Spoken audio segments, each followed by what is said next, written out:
Wala naka-record. Dapat yan. Nakastop ka man kanina. Stop mga kanina. Hindi marunong. Kasi marunong. Pangit. Pangit, di marunong sa iba. Ingot. Ingot, ingot, ingot. Ingot, ingot, ingot sa iba. Ingot. Ayan yung crush ni Miriam. Tawagin mo. Ang ganda ng buhok man eh. Hindi ko man siya crush, kaya lang naman kasi ako sa Natouch ka sa kanya niya. Nandito kasi ako, hindi niya masabi na crush niya. Di ba? Tignan mo. Ibang pangit, engot. Pero crush niya. Di kita kasi kapangit-sangit mo kaya. Hindi nga. Bagag na islang sang takanun sa krus. Hindi man yan sila naniniwala sa pagpapakot. Pangit, Ivan, pangit! Pamangkin ko ba? Tatanong siya. Tito, bakit pinako si Jesus sa krus?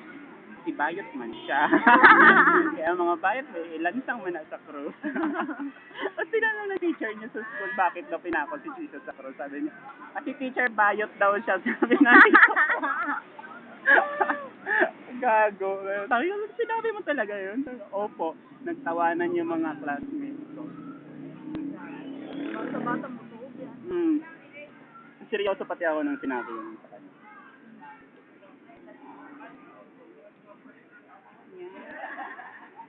So, bandit na. Buhuy, ano yan siya?